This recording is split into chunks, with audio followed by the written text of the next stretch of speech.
Hallelujah. പിമ്പന്മാർ മുൻപന്മാരും മുമ്പന്മാർ പിൻപന്മാരുമാകും എന്നരുളി ചെയ്ത രക്ഷിതാവായ യേശുക്രിസ്തുവിൻ്റെ ധന്യനാമത്തിൽ നിങ്ങൾക്കേവർക്കും കൃപയും സമാധാനവും. Praise the Lord. ഇന്ന് നാം ചിന്തിക്കുന്ന വിഷയം പെരുവെള്ളത്തിൽ പാതയൊരുക്കുന്ന കർത്താവ്. യെശയ്യാ പ്രവചനത്തിൽ 43-ാം അധ്യായം 15ഉം 16ഉം തിരുലിഖിതങ്ങൾ, ഇസ്രായേലിൻ്റെ രാജാവും നിങ്ങളുടെ സ്രഷ്ടാവും പരിശുദ്ധനുമായ കർത്താവാണ് ഞാൻ. പെരുവെള്ളത്തിൽ പാതയൊരുക്കുന്നവനും സമുദ്രത്തിൽ വഴിവെട്ടുന്നവനും.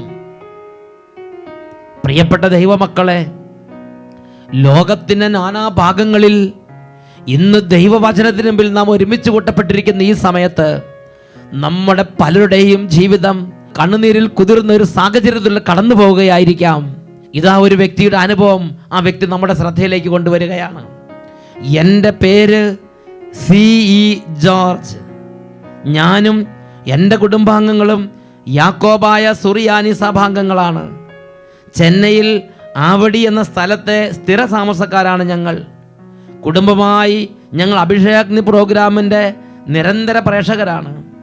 ഈ പ്രോഗ്രാം ഞങ്ങൾക്ക് വലിയ ആത്മീയ ഉണർവും അഭിഷേകങ്ങളും പ്രദാനം ചെയ്യുന്നുണ്ട്.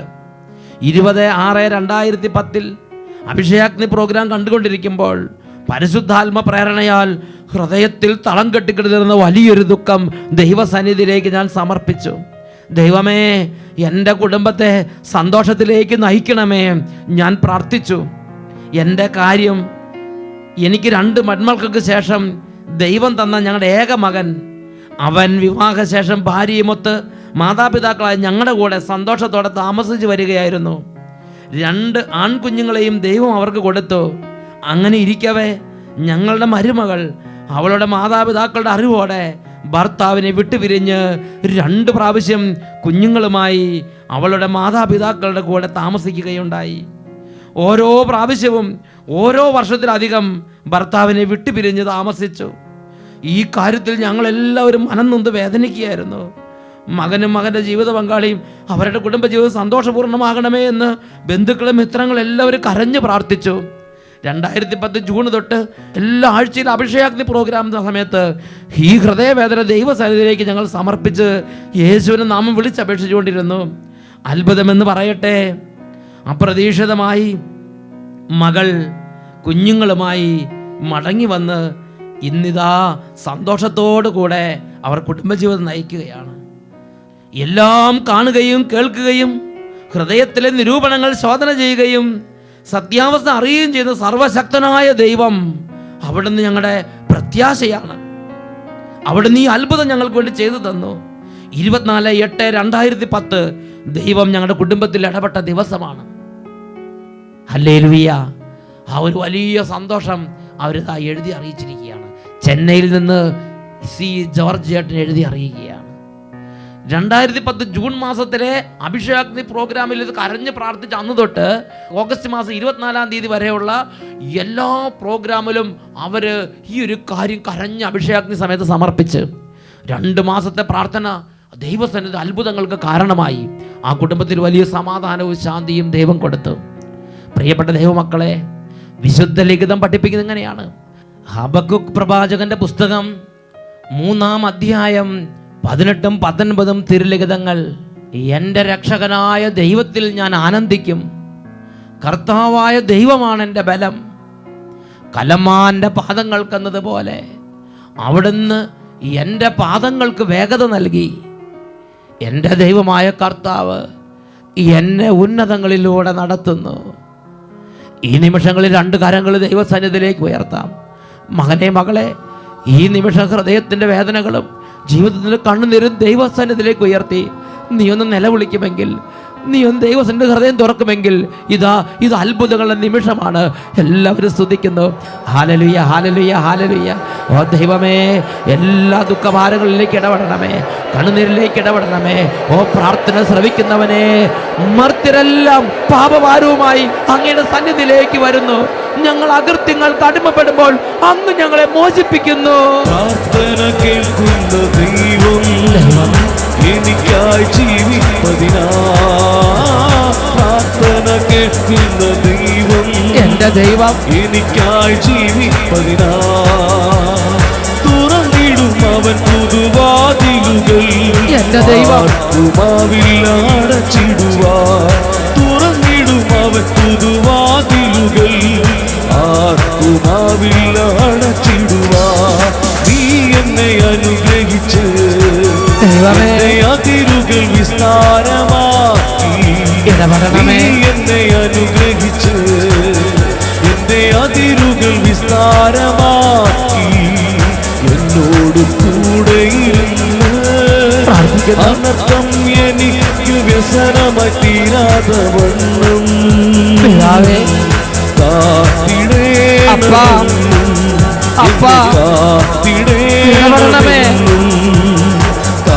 കുടുംബങ്ങളിലേക്ക് ഇടപെടണമേ, എന്നെ കാത്തിടേണമെന്നും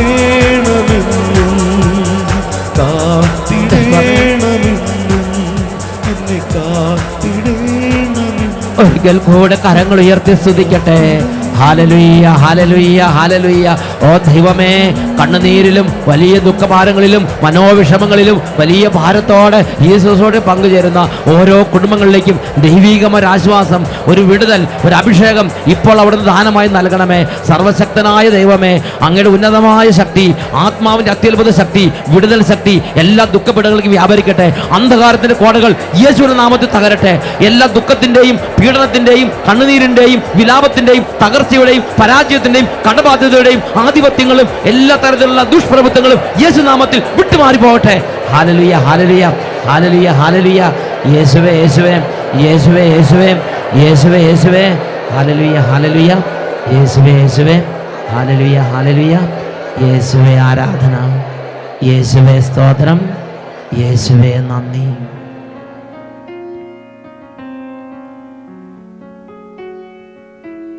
ഹല്ലേലൂയ. യേശുവേ സ്തോത്രം, യേശുവേ നന്ദി. ഇന്ന് നാം ചിന്തിക്കുന്ന വിഷയമാണ് പെരുവെള്ളത്തിൽ പാത വെട്ടുന്നവൻ.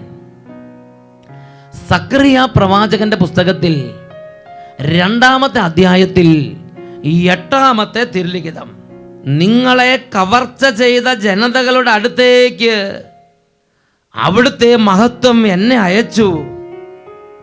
നിങ്ങളെ സ്പർശിക്കുന്നവൻ അവിടുത്തെ കണ്ണിലെ കൃഷ്ണമണിയെയാണ് സ്പർശിക്കുന്നത്. ഞാൻ അവരുടെ നേരെ എൻ്റെ കൈ ഓങ്ങും. കർത്താവിൻ്റെ മഹത്വം എന്നെ നിങ്ങളെ കവർച്ച ചെയ്തവരുടെ അടുക്കലേക്ക് അയച്ചു. എന്നിട്ട് ദൈവം വെളിപ്പെടുത്തുകയാണ്, നിങ്ങളെ സ്പർശിക്കുന്നവൻ എൻ്റെ കണ്ണിനുള്ളിലെ കൃഷ്ണമണിയെയാണ് സ്പർശിക്കുന്നത്. അവരുടെ നേരെ എൻ്റെ കൈ ഞാൻ ഉയർത്തും. ദൈവമായ കർത്താവ് വെളിപ്പെടുത്തുകയാണ്. ഈ വചനത്തിൻ്റെ പശ്ചാത്തലം ബാബിലോൺ പ്രവാസത്തിലെ ഒരു രംഗമാണ്. ദൈവത്തിൻ്റെ ജനം, ദൈവത്തിന് പ്രിയപ്പെട്ടവരായ തെരഞ്ഞെടുക്കപ്പെട്ട ജനം, അവരെ ദൈവം കണ്ണിലെ കൃഷ്ണമണി പോലെ കാത്തു സൂക്ഷിച്ചു. കഴുകൻ തൻ്റെ ചിറകുകളിൽ കുഞ്ഞുങ്ങളെ സംവഹിക്കുന്നത് പോലെ ദൈവം തൻ്റെ മക്കളെ സംവഹിച്ച് ഈജിപ്തിൽ നിന്ന് കാനാൻ നാട്ടിൽ കൊണ്ടുവന്ന് അവരെ പാർപ്പിച്ച്, അവർ വെട്ടാത്ത വഴികളും അവർ കുഴിക്കാത്ത കിണറുകളും അവിടെ വെക്കാത്ത വീടുകളെല്ലാം ദൈവം അവർക്ക് കൊടുത്ത്, പാറയിൽ നിന്നുള്ള തേനും വിശിഷ്ടതരം ഗോതമ്പും കൊണ്ട് അവരെ തീറ്റിപ്പോറ്റി. അങ്ങനെ ദൈവം അവരെ വളർത്തിക്കൊണ്ട് വന്നു. എന്നാൽ സമൃദ്ധിയുടെ നടുവിൽ അവർ ദൈവത്തെ മറന്നു. അവർ പ്രാർത്ഥന ഉപേക്ഷിച്ചു. അവർ ദൈവവചനം ഉപേക്ഷിച്ചു. പ്രിയപ്പെട്ട സഹോദരങ്ങളെ, ആ ജനം ബാബിലോൺ ദേശത്തേക്ക് അടിമകളായി കൊണ്ടുപോകപ്പെട്ടു. ശത്രുക്കളുടെ പീഡനത്തിന് അവർ ഇരയായി. കൽദായ ദേശത്ത് അവർ ഇന്ന് അടിമകളായി താമസിക്കുകയാണ്. അവരുടെ പ്രതാപം പോയി, അവരുടെ അഹങ്കാരം തകർന്നു, അവരുടെ ഹൃദയം എളിമപ്പെട്ടു. അവരിതാ ഒരു കൊച്ചു കുഞ്ഞിനെ പോലെ നിലവിളിക്കുകയാണ്. അവരുടെ വേദന സങ്കീർത്തന പുസ്തകത്തിൽ 137 അധ്യായത്തിൽ 1 മുതൽ 4 വരെയുള്ള തിരുലിഖിതങ്ങളിൽ നാം കാണുന്നുണ്ട്. ബാബിലോൺ നദികളുടെ തീരത്ത് ഇരുന്ന് സിയോനെ ഓർത്ത് ഞങ്ങൾ കരഞ്ഞു. അവർ പറയുകയാണ്, ബാബിലോൺ നദികളുടെ തീരത്തിരുന്ന്. അപ്പോൾ കൽദായ നാട്ടിലുള്ള നിരവധി നദികളുടെ തീരത്തിരുന്ന്, ബാബിലോൺ നദികളുടെ തീരത്തിരുന്ന് സിയോനെ ഓർത്ത് ഞങ്ങൾ കരഞ്ഞു. പണ്ട് ദൈവത്തിൻ്റെ സ്നേഹത്തിൽ നടന്ന നാളുകൾ, പണ്ട് ദൈവവചനം പാലിച്ച് നടന്ന ആളുകൾ, പണ്ട് ദൈവം കുഞ്ഞുങ്ങളെ കഴുകൻ തന്നെ ചിറകളിൽ സംഭവിക്കുന്നത് പോലെ സംഭവിച്ചുകൊണ്ട നാളുകൾ, ദൈവത്തിൻ്റെ അത്ഭുതങ്ങൾ നടന്ന നാളുകൾ, പ്രവാചകന്മാർ നയിച്ച നാളുകൾ, ദൈവത്തിൻ്റെ ദാസന്മാരുടെ സ്വരം കേട്ടുകൊണ്ടിരുന്ന നാളുകൾ, ആ നാളുകളെല്ലാം ഇവർ ഓർക്കുകയാണ്. ദൈവസ്നേഹത്തിൻ്റെ നാളുകൾ, ദൈവാനുഭവത്തിൻ്റെ നാളുകൾ, അതെല്ലാം അവർ ഓർത്ത് ബാബിലോൺ നദികളുടെ തീരത്തിരുന്ന് ദീനദീനം പൊട്ടി കരയുകയാണ്, വിങ്ങി വിങ്ങി വിലപിക്കുകയാണ്. വീണ്ടും 2-ാമത്തെ വാക്യത്തിൽ വായിക്കുന്നത് ഇങ്ങനെയാണ്: അവിടെയുള്ള അലരി വൃക്ഷങ്ങളിൽ ഞങ്ങളുടെ കിന്നരം തൂക്കിയിട്ടു, ഞങ്ങളെ തടവിലാക്കിയവർ അവിടെ വെച്ച് പാട്ടുപാടാൻ ഞങ്ങളോട് ആവശ്യപ്പെട്ടു. ഞങ്ങളുടെ മർദ്ദകർ സിയോനെ കുറിച്ചുള്ള ഗീതങ്ങൾ ആലപിച്ച് തങ്ങളെ രസിപ്പിക്കാൻ ഞങ്ങളോട് പറഞ്ഞു. നോക്ക് ഈ ജനത്തിന്റെ ഗതികേട്. പാട്ടുപാടി ദൈവത്തെ ആരാധിക്കാനും സ്വരമുയർത്തി ദൈവത്തെ സ്തുതിക്കാനും ദൈവത്തിന് മഹത്വം നൽകാനും അത് വില കുറഞ്ഞ ഏർപ്പാടായി ചിന്തിച്ച ജനം, അതിന് സമയം കണ്ടെത്താൻ പറ്റാത്ത ജനം, ദൈവാരാധന ഉപേക്ഷിച്ച ജനം, ദൈവിക കാര്യങ്ങൾ വ്യാപരിക്കുന്നത് നാണക്കേറായി കരുതിയ ജനം ഇന്ന് അടിമകളായി കൽദായ നാട്ടിൽ പോയി ആ ജനങ്ങളുടെ കാൽ കീഴിലിരിക്കുകയാണ്. എന്നിട്ട് ആ കൽദായര്, ആ ജനങ്ങള് ഇവരോട് പറയുകയാണ്, നിങ്ങളുടെ നാട്ടിലെ പാട്ടുകൾ പാടി ഞങ്ങളെ രസിപ്പിക്കുവിൻ. അതുപോലെ ഇവർ അടിമയായി മാറിയിരിക്കുകയാണ്. വലിയ വലിയ പ്രഭുക്കന്മാരും വലിയ വലിയ ധനാഢ്യന്മാരെല്ലാം ഇപ്പോൾ കൽദായരുടെ കാൽ കീഴിലിരുന്ന് സിയോനിലെ പാട്ടുകൾ പാടി അവരെ ആനന്ദിപ്പിക്കാൻ അവർ അവരോട് ആവശ്യപ്പെട്ടിരിക്കുകയാണ്. അവരുടെ ഹൃദയത്തിന്റെ വേദന നിങ്ങളൊന്ന് ഓർത്ത് നോക്ക്. നല്ല പഴുത്തെ പോലെ തുടുത്തവരും പാലിനെ പോലെ നിർമ്മലനുമായിരുന്ന പ്രഭുക്കന്മാരാണ് ഇപ്പോൾ എങ്ങനെ ഇരുന്ന് പാടേണ്ടത്. അവര് വേദനയോടെ ബാബിലോൺ നദിയുടെ തീരത്തിരുന്ന് കരഞ്ഞു. അവരുടെ കിന്നരങ്ങൾ അലരി വൃക്ഷങ്ങളിൽ തൂക്കിയിട്ട്, ആ കിന്നരങ്ങളൊക്കെ പാട്ടുപാടാനും ദൈവത്തെ ആരാധിക്കാനും വേണ്ടി ദൈവം കൊടുത്തതാണ്. സങ്കീർത്തനങ്ങൾ ആലപിക്കാൻ വേണ്ടി ദൈവം കൊടുത്തതാണ്. സമൃദ്ധിയുടെ കാലത്ത് സങ്കീർത്തനങ്ങൾ ആലപിക്കാനും ദൈവസ്തുതികൾ ആലപിക്കാനും നാണം കെട്ട ജനം ഇന്ന് നാണം കെട്ടിരുന്ന് പാട്ടുപാടാൻ വിധിക്കപ്പെട്ടിരിക്കുകയാണ്. തുടർന്ന് 4-ാമത്തെ വാക്യം: വിദേശത്ത് ഞങ്ങൾ എങ്ങനെ കർത്താവിൻ്റെ പാട്ട് പാടും? അവർ പൊട്ടിക്കരഞ്ഞോട് ചോദിക്കുകയാണ്. അടിമകളായി വിദേശത്ത് ശത്രുക്കളുടെ കാൽ കീഴിലിരുന്നിട്ട് ഞങ്ങൾ എങ്ങനെ കർത്താവിൻ്റെ സ്തുതിഗീതികൾ ആലപിക്കും? ഞങ്ങൾ എങ്ങനെ കർത്താവിൻ്റെ പാട്ട് പാടും? ഞങ്ങൾ എങ്ങനെ ഗീതികൾ ആലപിക്കും? അവർ വേദനയോടെ ചോദിക്കുകയാണ്. ഇങ്ങനെ പൊട്ടി തകരുന്നൊരു ജനമാണിത്. അങ്ങനെ മനം തകർന്നു കിടക്കുന്നൊരു ജനമാണിത്. ഇനി എന്നിവർക്ക് മോചനം അറിയാൻ പാടില്ല. ആരിവരെ രക്ഷിക്കും അറിയാൻ പാടില്ല. നേതാക്കന്മാരില്ലാത്ത ജനം, ഭരണകൂടമില്ലാത്ത ജനം, ഛിന്ന ഭിന്നമാക്കപ്പെട്ട ജനം, പ്രവാസികളായി കഴിയുന്ന അടിമത്തത്തിന്റെ ജനം. ദൈവത്തിന് ഇവരെ കുറിച്ചുള്ള മനോഭാവം എന്താണ്? ഒരു നാൾ ദൈവം ഇവരെ സ്നേഹിച്ച് ഞാൻ നിങ്ങളുടെ ദൈവവും നിങ്ങൾ എൻ്റെ ജനവുമായിരിക്കാൻ വേണ്ടി എൻ്റെ ഈ വചനങ്ങൾ നിങ്ങൾ കാത്തു സൂക്ഷിക്കണം എന്ന് പറഞ്ഞ് ശരിക്കും ഈ വചനങ്ങളെല്ലാം കൊടുത്ത് ശരിക്കും ഒരു കൈക്കുഞ്ഞിനെ എന്ന പോലെ, ധാത്രി തൻ്റെ കുഞ്ഞിനെ എന്ന പോലെ പരിചരിച്ച് വളർത്തിക്കൊണ്ടുവന്ന ദൈവത്തിൻ്റെ പൊന്നോമന ജനം എല്ലാം കിട്ടിയപ്പോൾ, ഇറച്ചി എല്ലാം കുത്തുന്ന കാലം വന്നപ്പോൾ എല്ലാം മറന്ന് നെകളിച്ച് നടന്ന് അങ്ങനെ സകലതും നശിച്ച് തിന്മ കൂത്താടി അങ്ങനെ അന്ധകാരത്തിന്റെ പിടിയിലമർന്ന് തകർന്ന് നശിച്ച് ഇന്ന് ബാബിലോൺ നദി തീരത്തിരുന്ന് കരയുകയാണ്. തകർച്ചയുടെ ഓരങ്ങളിരുന്ന് കരയുകയാണ്. അപമാനത്തിന്റെ നിന്ദനത്തിന്റെയും വഴികളിലിരുന്ന് വേദനിക്കുകയാണ്. ഇപ്പോൾ ദൈവത്തിന് ഇവരെ കുറിച്ചുള്ള മനോഭാവം എന്ത്? അതാണ് നമ്മുടെ ചിന്താ വിഷയം. 137-ാം സങ്കീർത്തനത്തിൽ 5-ാം വാക്യത്തിൽ കർത്താവ് പറയുകയാണ്, കർത്താവിന്റെ ഹൃദയം തുടിച്ച് കർത്താവ് പറയുകയാണ്, ജെറുസലേമേ, നിന്നെ ഞാൻ മറക്കുന്നെങ്കിൽ എൻ്റെ വലത് കൈ എന്നെ മറക്കട്ടെ. ജെറുസലേമേ, എൻ്റെ ജെറുസലേമേ, ഓ ജെറുസലം ജെറുസലം, എൻ്റെ ജെറുസലേമേ. ആ വിളി തന്നെ നോക്ക്, വാത്സല്യം നിറഞ്ഞ വിളി. കാര്യം നന്ദികേട് കാണിച്ച് നിന്ന് കാണിച്ച്, നഗളം കാണിച്ച്, താൻപോരിമാഭാവം കാണിച്ച്, ഒരു വ്യക്തി പറഞ്ഞതുപോലെ as the monkey goes up it's bottom becomes more clear. ഈ ഒരു അനുഭവത്തിൽ ദൈവം പറഞ്ഞു, നിങ്ങളുടെ മുഖമല്ല, നിങ്ങളുടെ പൃഷ്ഠമാണ് എൻ്റെ നേരെ തിരിച്ചു വെച്ചിരിക്കുന്നത്. എന്നിട്ടും ആ ജനം പിന്തിരിഞ്ഞില്ല. ഇന്ന് തകർന്നു കിടക്കുകയാണ്. പക്ഷെ ദൈവം ഇതൊന്നും കൂട്ടാക്കുന്നില്ല. ദൈവം ഇതൊന്നും മനസ്സിൽ വെക്കുന്നില്ല. ദൈവം പറയുകയാണ്, ജെറുസലേമേ ജെറുസലേമേ, ഓ എൻ്റെ ജെറുസലേമേ. പണ്ട് ദാവീദ് മകനെ ഓർത്ത് കരഞ്ഞ പോലെ, അബ്സലോം അബ്സലോം, എൻ്റെ മകനെ എൻ്റെ മകനെ എൻ്റെ മകനെ അബ്സലോമേ എന്ന് പറഞ്ഞതുപോലെ ദൈവ വാത്സല്യത്തോടെ ജെറുസലേമിനെ വിളിക്കാണ്. ഓ ജെറുസലം ജെറുസലം, എൻ്റെ ജെറുസലേമേ, ഞാൻ നിന്നെ മറക്കുന്നെങ്കിൽ എൻ്റെ വലത് കൈ എന്നെ മറക്കട്ടെ. അത്രമാത്രം തകരുന്ന തൻ്റെ പ്രിയജനത്തോട് ദൈവത്തിന് ഓർമ്മയുണ്ട്. തൻ്റെ ജനത്തിൻ്റെ തകർച്ച, തൻ്റെ ജനം അനുഭവിക്കുന്ന വേദന ദൈവത്തിൻ്റെ ഹൃദയത്തിലേൽക്കുന്ന വേദനയാണ്. അതുകൊണ്ട് അവർ അവിശ്വസ്തരായിരുന്നാലും, അവർ തിന്മയിൽ വ്യാപരിച്ചാലും, അവർക്ക് വരുന്ന ഓരോ തകർച്ചയും ദൈവത്തിൻ്റെ ഹൃദയത്തിൽ ദൈവം വേദനയായി അനുഭവിക്കുകയാണ്.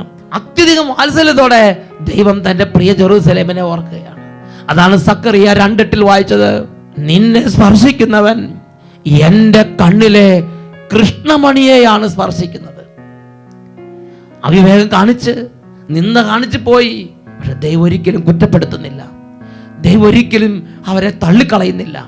ദൈവം വീണ്ടും സ്നേഹത്തോടെ അവരെ വാരിപ്പുണരുകയാണ്. ഒരിക്കൽ കൂടെ ദൈവം അവർക്ക് ഭാവിയും പ്രത്യാശയും നൽകുകയാണ്. അതാണ് യെശയ്യാ 43:15-16 വായിച്ചത്, ഇസ്രായേലിന്റെ സ്രഷ്ടാവും നിങ്ങളുടെ രാജാവും പരിശുദ്ധനുമായ കർത്താവാണ് ഞാൻ, സമുദ്രത്തിൽ വഴിവെട്ടുന്നവനും പെരുവെള്ളത്തിൽ പാതയൊരുക്കുന്നവനും. മക്കബായ 2-ാം പുസ്തകത്തിൽ 8-ാം അധ്യായത്തിൽ 18-ാം തിരുലിഖിതം, നമുക്കെതിരെ വരുന്ന ശത്രുക്കളെയും ലോകം മുഴുവനെ തന്നെയും തൻ്റെ അങ്കുലി ചലനം കൊണ്ട് തറപറ്റിക്കാൻ കഴിയുന്ന സർവശക്തനായ ദൈവത്തിലാണ് നമ്മുടെ പ്രത്യാശ. ഒരുപക്ഷെ ഇത് നാം കടബാധിതർ ഞെരുക്കത്തിനും തകരുകയായിരിക്കാം. ഒരുപക്ഷെ ഇത് നാം വലിയ തരത്തിൽ എല്ലാവരാൽ ഉപേക്ഷിക്കപ്പെട്ട് ആരുമില്ലാത്തതുപോലെ അനാഥത്വം അനുഭവിക്കുകയായിരിക്കാം. ഒരുപക്ഷെ ഇന്ന് കുടുംബം മുഴുവൻ തകർന്നിരിക്കുന്ന സാഹചര്യമാകാം. മുന്നോട്ട് നിങ്ങൾ നിവൃത്തിയില്ലാത്ത അന്തരീക്ഷമായിരിക്കാം. ആ അന്ധകാരത്തിൽ വന്ന് ദൈവം എന്നെ പ്രകാശത്തിന്റെ പാതയിലേക്ക് നയിക്കാൻ ആഗ്രഹിക്കുന്നുണ്ട്. മിക്കായുടെ പുസ്തകം 7-ാം അധ്യായം 8-ാം വാക്യം, എൻ്റെ ശത്രുക്കളെ, നിങ്ങൾ എന്നെ കുറിച്ച് ആഹ്ലാദിക്കേണ്ട. ഞാൻ വീണാലും എഴുന്നേൽക്കും, ഞാൻ ഇരുട്ടിലായിരുന്നാലും എൻ്റെ കർത്താവ് എൻ്റെ പ്രകാശമായിരിക്കും. ഇതാ ഒരു വ്യക്തിയുടെ അനുഭവം നിങ്ങളുടെ ശ്രദ്ധയിലേക്ക് കൊണ്ടുവരാം. ഈ വ്യക്തി ചങ്ങനാശ്ശേരിയിൽ നിന്നാണ് ഈ അനുഭവം എഴുതി അറിയിച്ചിരിക്കുന്നത്. ഞാൻ ചങ്ങനാശ്ശേരി രൂപതയിൽപ്പെട്ട ഒരു വ്യക്തിയാണ്. 5-8 വർഷത്തിലധികമായി കഠിനമായ അൾസർ വന്ന് തകർന്നൊരു ജീവിതമായിരുന്നു എൻ്റേത്. ഞാൻ ഇവിടെയുള്ള പ്രമുഖമായ ഒരു ആശുപത്രിയിൽ കൊണ്ടുപോയി ബയോപ്സി ചെയ്തപ്പോഴാണ് ഇത് കഠിനമായ സ്റ്റേജിലേക്ക് കടന്നിരിക്കുന്നതെന്ന് മനസ്സിലായത്. ഇത് തീർത്തും മാറുകയില്ലെന്നും ആയുഷ്കാലം മുഴുവനും മരുന്ന് കഴിക്കേണ്ടി വരുമെന്നും അവർ പറഞ്ഞു. ഒരു നേരം പോലും മരുന്ന് മുടക്കാൻ പാടില്ലെന്നും കർശനമായി നിർദ്ദേശിച്ചു. ഏതാണ്ട് 2 വർഷത്തോളം ഞാൻ തുടർച്ചയായി മരുന്ന് കഴിച്ചു. കുറവില്ലാതെ വേദന കൊണ്ട് പൊളഞ്ഞപ്പോൾ ഞാൻ എറണാകുളത്ത് പോയി മറ്റൊരു പ്രമുഖമായ ഹോസ്പിറ്റലിൽ കാണിച്ചു. അവരും മരുന്ന് തന്നു. ഏതാണ്ട് 1 വർഷത്തോളം ആ മരുന്നുകളും കഴിച്ചു. എന്നാൽ എൻ്റെ രോഗം കൂടുകയല്ലാതെ കുറയുന്നില്ല. അങ്ങനെ ഇരിക്കുമ്പോൾ ദിവസം 10-15 തവണ എൻ്റെ വയറ്റിൽ നിന്ന് ബ്ലഡ് ഒഴുകുന്ന അവസ്ഥയിലേക്ക് എത്തി. ഇത് നിമിത്തം എനിക്ക് യാത്ര ചെയ്യാൻ പാടില്ലാതെയായി, ഒരു ഫംഗ്ഷൻ പോകാൻ പറ്റാതെയായി. വീട്ടുതടങ്ങളിൽ അടയ്ക്കപ്പെട്ടതുപോലെ ഞാൻ വീട്ടിൽ തന്നെ ഒതുങ്ങിക്കഴിഞ്ഞുകൂടി. ഞാൻ മാനസികമായി തകർന്നു. അവസാനം എറണാകുളത്തുള്ള മറ്റൊരു പ്രമുഖ ഹോസ്പിറ്റലിലേക്ക് പോയി. അവിടെ ചെന്നിട്ടും വലിയ വ്യത്യാസമൊന്നും ഉണ്ടായില്ല. അവരും മരുന്നുകൾ തന്നു, ഞാൻ വീണ്ടും കഴിച്ചു. എന്നാൽ എൻ്റെ രോഗം വീണ്ടും കഠിനമായിക്കൊണ്ടിരുന്നു. ഇങ്ങനെ ഇരിക്കുമ്പോഴാണ് കോട്ടയം മെഡിക്കൽ കോളേജിലേക്ക് പോയത്. അവിടുന്നും 1 വർഷത്തിലധികം മരുന്നുകൾ കഴിച്ചു, ബയോപ്സിക്ക് അയച്ചു. ഇതെല്ലാം കൂടി വന്നപ്പോൾ ഞാൻ മാനസികമായി അങ്ങേയറ്റം നിരാശനായി. ഇനി ജീവിക്കണ്ട, മരിച്ചാൽ മതി എന്ന് ചിന്തിച്ചുകൊണ്ടിരിക്കുമ്പോഴാണ് 2010 കോട്ടയം അഭിഷേകാഗ്നി കൺവെൻഷൻ സെഗിയോൺ ടീം നടത്താൻ വേണ്ടി എത്തിയത്. ഞാനും കുടുംബാംഗങ്ങളും എല്ലാ ദിവസവും പങ്കെടുത്ത് ഈ വേദനയിൽ, ഈ തകർച്ചയിൽ മനം നൊന്ത് ദൈവത്തെ വിളിച്ചു. 3-ാം ദിവസം ക്ഷമയുടെ ക്ലാസ് എടുത്തുകൊണ്ടിരിക്കുമ്പോൾ മറ്റുള്ള ഓരോരുത്തരോടും, വേദനിപ്പിച്ച ഓരോരുത്തരോടും ക്ഷമിക്കണമെന്നുള്ള ദൈവവചനം കിട്ടി. ഞാൻ എൻ്റെ ജീവിതത്തിൽ എന്നെ വേദനിപ്പിച്ച എല്ലാവരോടും ക്ഷമിക്കുകയും ഞാൻ വേദനിപ്പിച്ച എല്ലാവരോടും എൻ്റെ ഹൃദയം കൊണ്ട് ഞാൻ എളിമപ്പെട്ട് മാപ്പ് ചോദിക്കുകയും ചെയ്തു. അങ്ങനെ ആ ആരാധനയിൽ യേശുവിനെ വിളിച്ചുകൊണ്ടിരുന്നപ്പോൾ എൻ്റെ വയറ്റിലേക്ക് ഒരു ചെറിയ തണുപ്പ് അനുഭവപ്പെട്ടു. സ്റ്റേജിൽ നിന്ന് അനൗൺസ്മെൻ്റ് ഉണ്ടായി, വർഷങ്ങളായി ഉദരപീഡയുള്ള ഒരു വ്യക്തിയെ കർത്താവ് സുഖപ്പെടുത്തുന്നു. അന്ന് തൊട്ട് ഇന്ന് വരെ എൻ്റെ രോഗം പിന്നെ എന്നെ അലട്ടിയിട്ടില്ല. എനിക്കൊരു വേദനയും തോന്നുന്നില്ല. ഇന്ന് ഞാൻ ഒരു മരുന്നും കഴിക്കുന്നില്ല. ഹല്ലേലൂയ. നോക്ക്, 8-9 വർഷം ഈ സഹോദരൻ ഈ തകർച്ചയിൽ കടന്ന് നരകിക്കുകയായിരുന്നു. എറണാകുളത്തും കോട്ടയത്തും ചങ്ങനാശ്ശേരിയിലും പോകാവുന്ന പേരുകെട്ട എല്ലാ സ്ഥലങ്ങളിലും പോയി. ആർക്കും രക്ഷിക്കാൻ പറ്റുന്നില്ല. എന്നാൽ പെരുവെള്ളത്തിൽ പാത വെട്ടുന്നവനായ കർത്താവ്, സമുദ്രത്തിൽ വഴിയൊരുക്കുന്നവന് കർത്താവ്, ബാബിലോൺ നദികളുടെ തീരത്തിരുന്ന് കരഞ്ഞപ്പോ, ജെറൂസലേമേ ജെറൂസലേമേ, നിന്നെ മറക്കുന്നെങ്കിൽ എൻ്റെ വലത് കൈ എന്നെ മറക്കട്ടെ, അതുപോലെ തൻ്റെ സ്നേഹം തകർന്നവരോട് കാണിക്കുന്ന സർവശക്തനായ ദൈവം ആ തകർച്ചയിൽ ആ മകൻ്റെ ജീവിതത്തിലേക്ക് ഇടപെട്ടു. ആ മകൻ്റെ വെറുപ്പിൻ്റെ മേഖലയുടെ കെട്ടുകൾ അഴിച്ചു, രോഗം സുഖപ്പെടുത്തി. ഈ നിമിഷങ്ങളിൽ നമുക്ക് എഴുന്നേറ്റ് നിൽക്കാം. 2 കരങ്ങൾ സർവശക്തന് സന്നിധിയിലേക്ക് ഉയർത്താം. എൻ്റെ ഹൃദയത്തിന് നെടുവീർപ്പുകളെ അറിയുന്നവനാണ്. ബാബിലോൺ നദികളുടെ തീരത്തിരുന്ന് അവിടെയുള്ള അലരി വൃക്ഷങ്ങളിൽ കിന്നരങ്ങൾ തൂക്കിയിട്ട് നെഞ്ചു പൊട്ടി കരഞ്ഞ ആ ജനത്തിന്റെ നെടുവീർപ്പുകള്, ഹൃദയത്തിന്റെ വേദന അറിഞ്ഞ ദൈവം ബാബിലോണിൽ നിന്ന് ആ ജനത്തെ സ്വാതന്ത്ര്യത്തിന്റെ നാട്ടിലേക്ക് തൻ്റെ ദൂതന്മാരിലൂടെ അതിശയകരമായി നയിച്ചു. ഏത് അടിമത്തമാണ് എന്ന്, കടബാധ്യതയാകട്ടെ, രോഗപീഠയാകട്ടെ, കുടുംബ പ്രശ്നമാകട്ടെ, നീ ഇന്ന് തകരുന്ന മനോവേദന എന്താണ്? അതിൻ്റെ നടുവിൽ നിന്ന് നിന്റെ ദൈവം നിന്നെ രക്ഷയുടെ പാതയിലേക്ക് കൈപിടിച്ചുയർത്തിയാണ്. കരങ്ങൾ ഉയർത്തി സ്തുതിക്കട്ടെ. Hallelujah hallelujah hallelujah. ഓ ഹൃദയത്തിന്റെ വേദന അറിയുന്നവനെ, ഓ ആത്മാവിന്റെ നെടുവീർപ്പുകളെ വിവേചിക്കുന്നവനെ, ഇടപെടണമേ. Hallelujah hallelujah hallelujah hallelujah hallelujah. എല്ലാവരും പ്രാർത്ഥിക്കുന്നു. ഹൃദയങ്ങൾ അറിയും നാഥൻ നൽകിടും ആവശ്യമല്ല. ഹൃദയങ്ങൾ അറിയും നാഥൻ നൽകിടും ആവശ്യമല്ല. അവനെ നോക്കിയോ ശോഭിതരാ, അവരോ ഒരു നാളും ലജ്ജിക്കില്ല. അവനെ നോക്കിയോ ശോഭിതരാ, അവരോ ഒരു നാളും ലജ്ജിക്കില്ല. പ്രാർത്ഥിക്കുന്നു. എന്നെ അനുഗ്രഹിച്ച് എന്റെ അതിരുകൾ വിസ്താരമാക്കി. നീ എന്നെ അനുഗ്രഹിച്ച് എന്റെ അതിരുകൾ വിസ്താരമാക്കി. എന്നോട് കൂടെ ഇരുന്ന് അനന്തം എനിക്ക് വ്യസനമത്തിരാതവണ്ണം കുടുംബങ്ങളിലേക്ക് ഇടപെടണമേ. കാത്തിടേണമെന്നും എന്നെ കാത്തിടേണമെന്നും കാത്തിടേണമെന്നും എന്നെ കാത്തിടേണമെന്നും അനുഗ്രഹിക്കണമേ കർത്താവേ. കരങ്ങൾ ഉയർത്തി എല്ലാവരും ഒരിക്കൽ കൂടെ സ്തുതിക്കട്ടെ. ഹല ഹല ഹല. ഓ ദൈവമേ, തകർന്ന കുടുംബങ്ങളിലേക്ക്, തകരുന്ന ജീവിതങ്ങളിലേക്ക് അങ്ങയുടെ അത്ഭുതത്തിന്റെ കരങ്ങളെ ഇപ്പോൾ നീട്ടണമേ. അത്ഭുതങ്ങളുടെ കരങ്ങൾ ഇപ്പോൾ നീട്ടണമേ കർത്താവേ. തകർച്ചയെന്ന് കൈപിടിച്ച് ഉയർത്തുന്നവനെ, കുടുംബങ്ങൾക്ക് ഇപ്പോൾ അങ്ങയുടെ നാമത്തിന്റെ അത്ഭുത ശക്തിയാൽ വിടുതൽ സംഭവിക്കട്ടെ. Hallelujah hallelujah hallelujah hallelujah. യേശുവേ ആരാധന ആരാധന. യേശുവേ സ്തോത്രം. യേശുവേ നന്ദി.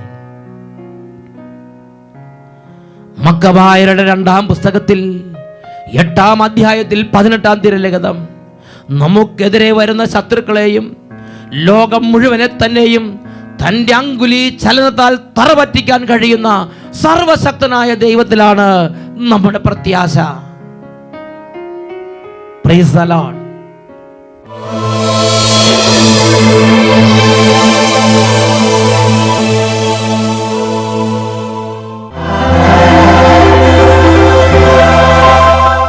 ബൈബിളിലെ ദൈവം തകരുന്ന ഓരോ മകൻ്റെയും മകളുടെയും വേദനകളെ തൊട്ടറിയുന്ന ദൈവമാണ്. അടിമത്തത്തിലും തകർച്ചയിലും കണ്ണുനീരിലുമായിരുന്ന ജനത്തെ, ജെറൂസലേമേ ജെറൂസലേമേ, ഞാൻ നിന്നെ മറക്കുന്നെങ്കിൽ എൻ്റെ വലതുകൈ എന്നെ മറക്കട്ടെ, ഇതുപോലെ വാത്സല്യത്തോടെ വിളിക്കുന്ന ദൈവമാണ് ബൈബിളിലെ ദൈവം. 2 കരങ്ങൾ നമുക്ക് ഉയർത്താം.